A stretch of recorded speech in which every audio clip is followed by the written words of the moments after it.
Today's lecture is on the present value of annuities. Before you watch this lecture, make sure that you've seen the lecture on the future value of annuities. Okay, and speaking of future value versus present value, that's the first thing I've got on the board right here, is a little discussion of the differences between the two. I'm going to present you with some present value formulas, and you may be wondering later, which one am I in? Am I in a future value problem or am I in a present value problem? Okay, so let me lay out the difference between those two different types of annuities. A future value problem, as you saw in the previous video, is a problem where you're putting in payments right now, you're putting in little bits of money now because you want to make a nest egg later so that you'll have a large lump sum available in the future. Okay, so the regular incremental payments are being made now, and then we want to calculate how much of a nest egg or large lump sum we will have in the future. Okay, so a present value annuity problem is a little bit backwards on that. It already assumes that you have that large lump sum, and then you want to get paid out little bits of money incrementally in the future. So that's why it says present value here is a question in which you're going to purchase the annuity right now. The entire annuity. So that means that you need a large lump sum of cash with which to make that one single purchase right now. So you're only putting in one amount of money one time. And then what happens in the present value situation is you get paid out regular increments of payments in the future. So like if you want to have $500 a month for the next 20 months, how much would it cost as a large lump sum right now to be able to give yourself those incremental payouts in the future for a long time? Okay, so that's the difference between the two. And so now let's compare the present value formulas with the future value formulas that we saw last time.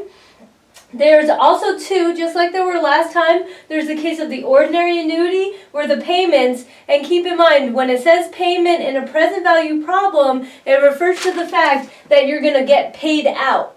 The payments are coming back at you for the money for you to keep in regular increments in the future. Okay, so in the ordinary annuity sense, these payments are going to occur at the end of each period versus the annuity due sense in which the payments are going to occur at the beginning of each period. That's the same as before. Okay, the letter A stands for the large lump sum, which represents the present value of the annuity. And R stands for the regular payments as it did before. The I that you see all over the place here is the same I we had before. It's the annual percentage rate as a decimal divided by the number of periods per year. So that little I, as we saw before, the little I represents R divided by M.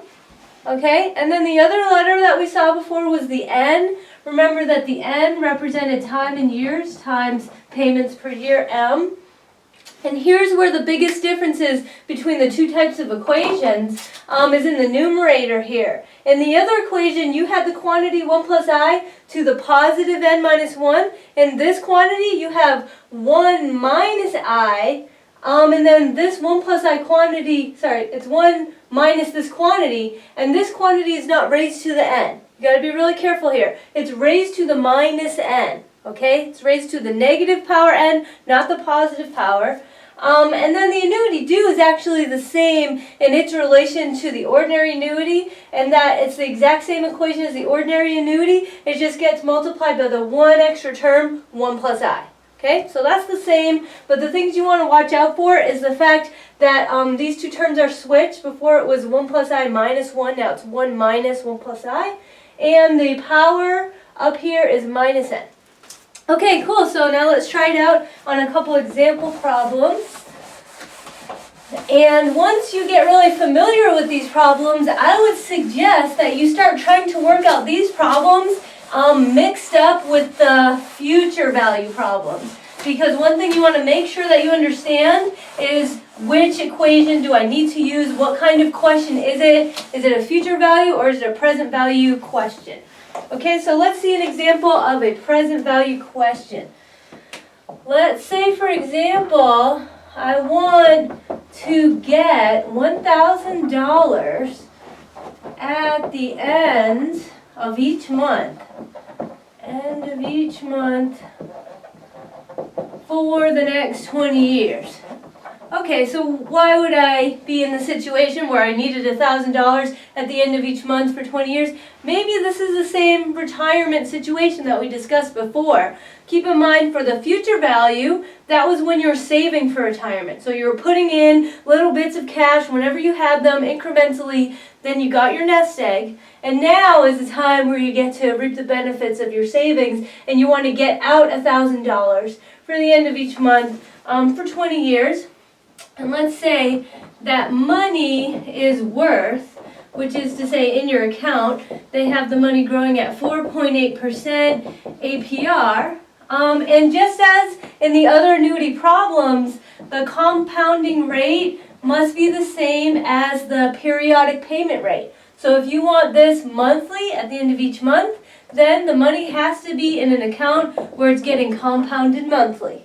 Okay, so let's say money in that account is worth 4.8% annual percentage rate compounded monthly. What is the price of this annuity? What is the price? And that is to say that if I want to get $1,000 at the end of every month for the next 20 years, what large lump sum of money must I throw down right now in order to be able to take $1,000 off the top every month for the next 20 years before it runs out?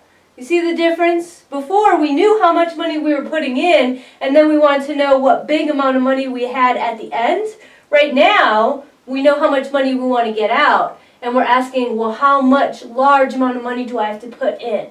Okay, so that's also a very good question to be able to answer, and we have to recognize that this is an ordinary annuity because it says the end of each month, so it's ordinary, and that it's present value. Because when it says, what is the price of this annuity? Think of it this way. It means, what is the present value of this annuity? How much money is this actually worth right now? Even though in the future you can see it's $1,000 a month for 20 years. Okay, so let's just plug and chug. Once you recognize the equation you need to use, it's just as simple as being able to put all the numbers in the appropriate place. So now is a good time for you to just test yourself and see if you're ready to do that. Pause the video and see if you can write down the numbers everywhere you think I'll write them. Okay, so the regular payment amount, that's $1,000, just like before.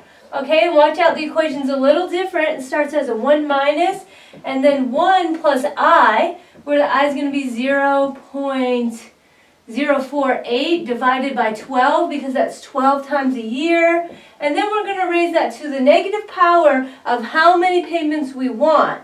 Negative n, you see that's going to be 20 years times 12 times a year, so 240 payments is how much we're going to get. And then we divide that by the incremental, the periodic interest rate, just like that. Okay, is that what you got?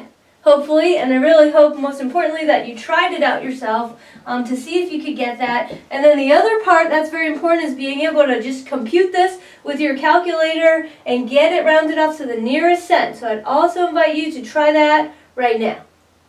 Okay, and then let's see what I got here. 1, 5, 4, 0, 9, 3, and 30 cents. Wow, that's quite a bit of money right there. Okay, what does this amount of money mean? What is this amount of money? This is the price of the annuity right now. If you wanted the bank to give you $1,000 every month for the next 20 years, this is how much you'd have to give them right now. Okay, so think about that. Is it worth it for you? How much money are you getting out of the bank? You're getting $1,000 240 times, so you're actually getting $240,000. That's how much you're going to get over the 20-year period, and you're only paying $154,000 right now. So you can see that actually you're making out on a lot of interest there because you're going to end up with $240,000. Yeah, almost $100,000 in interest. So that sounds like a pretty good deal. Okay, so let's try another problem, and I'll just leave the equations there up on the board. We can use this to solve for the large lump sum amount, the purchase price of the annuity, or we could actually also solve this for the amount of the regular payments. So that's what this next example shows, is the solving for our example. Let's say we purchased an annuity for the large price of $500,000 that pays out at the end of each year. So just one time a year at the end of each year for 10 years. Okay? Now let's say money, again I have to give you the worth of money, and let's say it's worth 5.9% compounded. Can you take a guess? How often am I going to compound this money? That's right, it's going to be annually because it has to be the same rate at which I pay out the money. So if it pays out just once a year, that means keep in mind that the M is equal to 1 there. So that has to be compounded annually. Okay, and the question is, what are the size of the payments? Size of the payments. So how much money am I going to be able to get one time per year at the end of each year for 10 years if I purchase that annuity for $50,000? Well, let's just think about, $500,000. Let's just think about how we could split up $500,000 into a 10-year period. Okay, so if I just divide this by 10, I could see that's about $50,000 a year. So I would expect that when I solve for R here, I should get something around $50,000. But what do you think? Should the actual R I get be more than $50,000 or be less than $50,000? Think about that. I'm not going to give you the answer until we do the problem. Okay? So let's see. Which of these equations are we going to use? Ordinary annuity. That's right, because it says the end of each year. Okay, what values do we know? We know the lump sum amount that we had to pay in. What value do we not know? That's going to be the size of the regular payment. And then we just go on with the problem where we have 1 plus 0.059 divided by, oh, look at that. Remember, in this case, not divided by 12, it's divided by 1 because it's just one time per year. Okay, so actually I can just make this a little simpler because that is so simple as just adding it right there. Okay, now I have to raise this to a negative power to the minus n, and what's n? That's going to be exactly the time period because it's once per year. And once again, the little I is the same as the little r. Okay, so now you have to solve this equation for r. Hopefully you know how to do that. What you're going to do there is you're going to multiply both sides by this denominator here. Then you're going to divide both sides by this quantity on the numerator here. And let's see what value we get. 6, 7, 6, 1, 2, 4, 9. That's how much we're going to get at the end of each year. Does that make sense? Well, just a back of an envelope calculation had us dividing 500,000 by 10, and that was 50,000, and I hope that you guessed that the number we would get would be more than that, because it is going to be more than that. It's going to be 67,000, and the reason is because I'm only taking out a little bit each year. The rest of the money sits in the account and it grows according to 5.9% interest compounded annually. Okay, so that's why I get more out, is because even though I'm taking money away, the rest of the money is sitting there growing in value, so I'm going to end up making a lot of interest. Okay, actually, how much interest do I make? You could think about that you're going to get 10 payments of this. Okay, so you can multiply this by 10 and then subtract out $500,000. When you multiply that by 10, you get about $676,000 for the price of only $500,000. So it looks like you're making out pretty good, getting over $176,000 worth of interest by letting most of that nest egg continue to sit as you just scrape a little bit off the top. Okay, so let's do another example, and maybe we should do an annuity do example here. So let's see, here's my next example. It's going to be for winning the lottery. Have you guys ever won the lottery? I don't know if you're in this class if you won the lottery. But anyway, when you win the lottery, or if you've heard about winning the lottery, you hear that there's two choices that the winner gets to make. Either they can take all the money right now, or they can get a little bit of money or a lot of money like every year for so and so many years. Okay, so one of those is the present value of an annuity, and the other one is the regular payments in the future. So let's take a look at that in this example. Let's say that we have a lottery prize, and that lottery pays $10,000 at the beginning of each quarter, and remember quarter refers to a quarter of a year, so every 3 months, for 25 years. Okay? And money in this case is worth 8%. 8%, and of course that's got to be compounded quarterly to match the quarterly payments. Quarterly. So what is the present value? Okay. What's the present value? Let's think about it in comparison to the money amount that we're going to get over that much time. We're going to get $10,000 every quarter of a year for 25 years. So how many payments is that?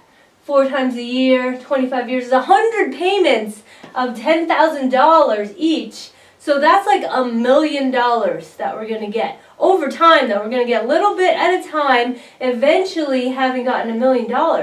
But is it worth $1 million right now? No. If you've ever looked at the way that they stated on the lottery, they may say, I'll give you $10,000 every quarter of a year for 25 years, or I'll give you like $500,000 right now. So they're only willing to give you much less money right now if you take the lump sum than if you take the payments. Why is that? Are they just trying to rip you off? They don't want to give you the money right now? The answer can be found by calculating the present value of the annuity and seeing how much that money is actually worth right now. Okay, so as usual, I highly encourage you to try to set up as much of this problem as you can and solve it out for yourself. Make sure you can calculate it correctly. Okay, and go ahead and pause the video if you want to do that, and then I'll start doing the answer here. We're going to use the annuity due equation because it says at the beginning of each year. So that's why we chose annuity due. And A is the present value, so I don't know that yet. But the regular payment is $10,000. 1 minus 1 plus 0.8 divided by 4. Remember that the I is the interest rate divided by how many times you compound it per year. N, as we discussed, is going to be 100 because it's 25 years times 4 times a year. So 25 times 4. Dividing all that by 0.08 divided by 4. And then we're also multiplying that quantity by 1 plus 0.08 divided by 4. Okay, which is actually 0.02, so we're going to multiply that little bit extra time 1 plus 0.02 at the end there. Okay, so I'll just simplify this a little bit for you guys using that knowledge that that's 1.02 to the minus 100 divided by 0.02 times the quantity 1.02. Okay, and you can see that this is one in the forward direction where you're just going to crunch out the number. Definitely make sure you can do it. And then the answer there, surprisingly, is something that's pretty small compared to how much money you were going to get each time. Okay, the present value of this annuity is only $439,000. But if you calculate what you will get $10,000 times 4 times a year times 25 years, so $1 million. That's actually what you're going to get out is $1 million. But if you wanted to take the money now, how much money would that actually be worth? Not even $500,000. Okay, and that's at the assumption that things are growing at a pretty fast rate of 8% a year. This isn't truly realistic in this day's world. I don't know if it ever will be, but that's the reason why it comes out as less than half. If you manipulate the numbers and turn this 8% into a more realistic 3 or 4%, you'll see a big difference in the numbers. Okay, great. So that was a lot of fun examples. Let me go on to another one, which is usually pretty tricky, and that's a question of how long. Remember, solving for T type of questions. So let's go ahead and do a solving for T. And keep in mind that this type of question where you're solving for N, which represents how long, you can also see it as solving for how many payments. Okay, so this is a type of question, sorry, this is so dirty, of how long or how many payments. How many payments can I get until that money runs out? how long is this money going to last me? This is a type where you have to solve for the unknown variable n, which you can see down here contains the t, contains the time aspect. Okay, so for example, let's say that we set up an annuity with $250,000, okay, and it earns 5% interest compounded quarterly, which means it's also going to pay out quarterly, okay, so that it pays out $6,000 at the end of each quarter. Okay, so now I've given you the information of the present value, how much I purchased it for, and I've also given you the value of the regular payments. What more could I possibly not know? And the only other unknown there is the n, how long. So the question is, how many quarters will this money last? Will the money last? So if that was my plan, I saved up a nest egg of $250,000, and I, by my budget, figured out that I need $6,000 at the end of every quarter, so every 3 months I need that much money. That sounds reasonable. How long is that money going to last? Now you see me kind of erasing over here. I'm not going to use this equation because this was annuity due. I'm going to use an ordinary annuity because it's going to pay out at the end of each quarter. Okay, so I'm just going to steal it before I erase it here. Why don't you guys set it up too, just to make sure you know how. My known is the present value, and also my other known is the regular payment. Other things I know is I know the interest rate, 1 plus 0.5 divided by each quarter, 4. And there's my unknown, I don't know the n.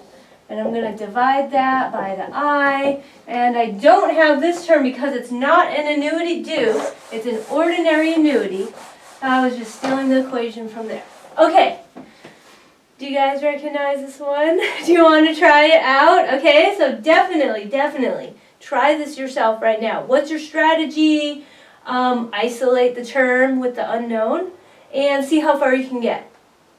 Okay, so here's the first thing that I would do personally. If I see a bunch of zeros on both sides, I'm just going to cancel those out. Or, which is to say, probably more natural for you, is your first step was you divide by 6,000, and that's what I mean when I say cancel the zeros. Going to cancel all those. So then I have 250 over 6 here. That got rid of that. The other thing is I have this on the bottom, so I'm going to have to multiply both sides by that number. Okay, so then I'm in this situation to get rid of this. And then what I'll be left with is, let's see if I can simplify that base. That's going to be 1.0125. Raise that to the minus n power. Hopefully you got at least to this step, which is halfway there on isolating the term that has the unknown raised to it. Okay? Then the next thing is you're going to want this term just on here, so you can either subtract 1 from both sides and then multiply by minus 1 to get rid of this pesky minus sign. Or what I did was I brought this stuff over here, and I brought this stuff over here. Okay, because when I bring this over here, it'll turn positive. So you don't have to do it this way, but either way, you want the base to become positive. Remember, you never want to try to take the log of a negative number. So I'm going to have that to the minus n. And then I'm going to have 1 minus 0.05 times 250 on the top, and a 4 and a 6 on the bottom. And here's where I may choose to approximate, but if I do approximate, I'm going to take a lot of decimals. Like that. So this is a repeating 6 at the end, so I made sure to include lots of the numbers there that I found. And then I would take the log of both sides. Okay? So after you take the log of both sides, and take the ln there, what you get is negative n, because remember when you take the log, the entire statement of what's in the exponent, including the minus sign if it's there, pops down. So negative n ln of 1.0125 is equal to the ln of 0.4979166 ... Okay, just like that. Now I'll erase the statement of the question. The original question is, how long is this money going to last? Okay, a number of quarters, and we want a whole number answer here.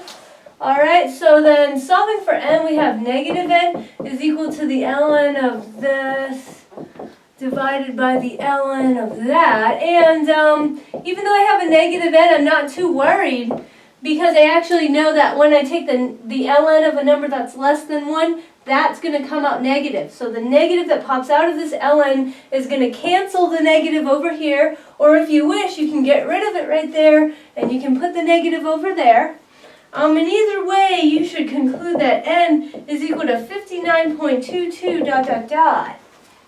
But I want you to answer as a whole number. The original question was, how many quarters is this going to last? Okay, so I can see that I've got 59 full quarters, and then I've got in the last quarter where I'm going to get about 22% of the value of the payment, the $6,000 payment. Okay, so that's only going to be like a little over $1,000 that I get on the last payment, but the answer is the money will last 60 quarters.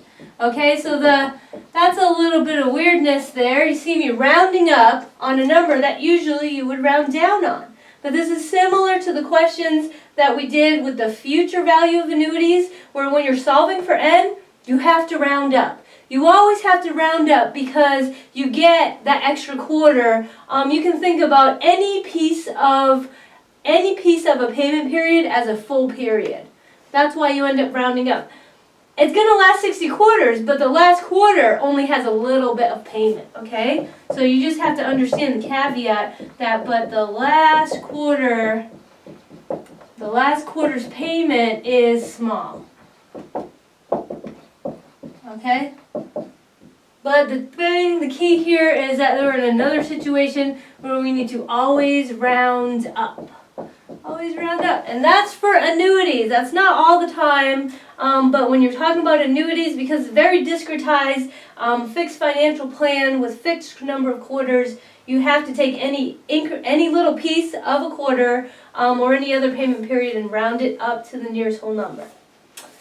Okay, great. So we're almost finished talking about the future value of annuities, but I have one more equation for you guys, and that's called the deferred annuity equation. Okay, so do you know what the word deferred means? That means you're going to put it off for later, right? So hopefully you're not deferring the work in this class. But in terms of an annuity, it actually makes sense because sometimes you want to purchase an annuity with a large lump sum right now, but you don't need the payments to start right now, right? So maybe you're in a good financial space where you have the ability to toss out a large lump sum into an annuity, and you say, okay, now just wait like a couple years, and then I'll use that money later. I don't need the payments to start right now. I want to defer the payments. And that's what they call a deferred annuity. And for this equation of deferred annuity, we're only going to give it to you for ordinary ones only. And you can approximate a deferred annuity due by a deferred ordinary annuity just by toggling the amount of periods it's deferred. So it's no big deal. So we'll just speak about deferred annuities due. And the equation is that A, the present value, is equal to R, the regular payment, times 1 minus 1 plus I to the minus n divided by I, multiplied by 1 plus I to the minus k. Hey, that's a little weird because it said annuity ordinary, but this is a term that I'm used to seeing on annuity due. Is it an annuity due? No, it's not. The reason that you see this term here is because this is for the deferred period, okay? You may also notice that there's a new letter in town that you haven't seen in previous equations. Do you recognize the new letter? That's the K over here, okay? So that's why this term is not for an annuity due. It's just speaking about the deferment period. So this is when we wish to defer payments by K periods. Okay, so this is how many periods we're going to wait without getting any payments. And after those K periods of deferment, then we want the payments to start coming out.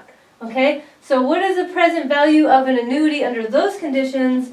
That's given by that equation. Let's take a look at an example.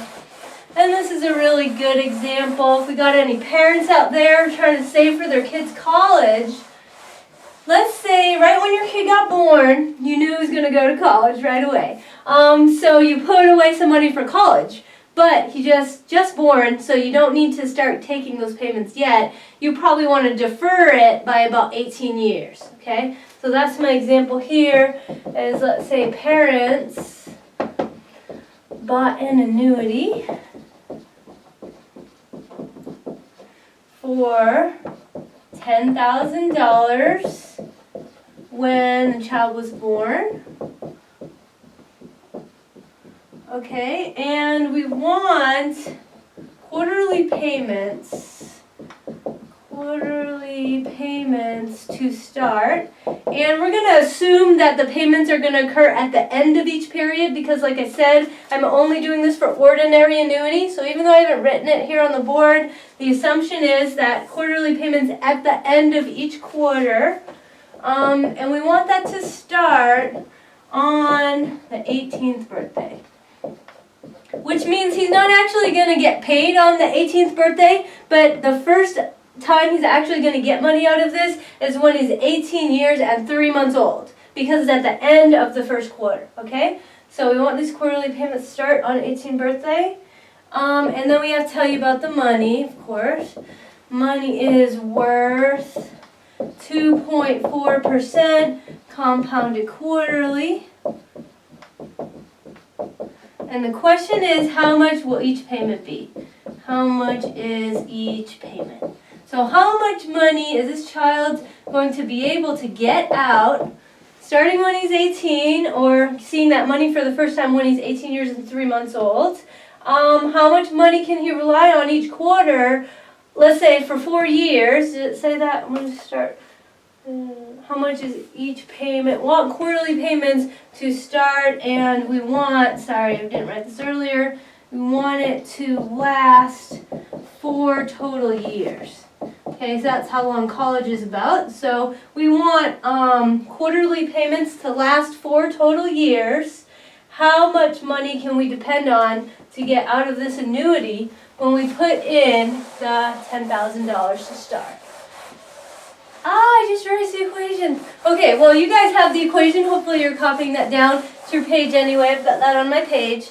And so, yeah, let's test it out. How much did you understand about that equation? There's a lot of stuff in here from previous problems you should be able to recognize.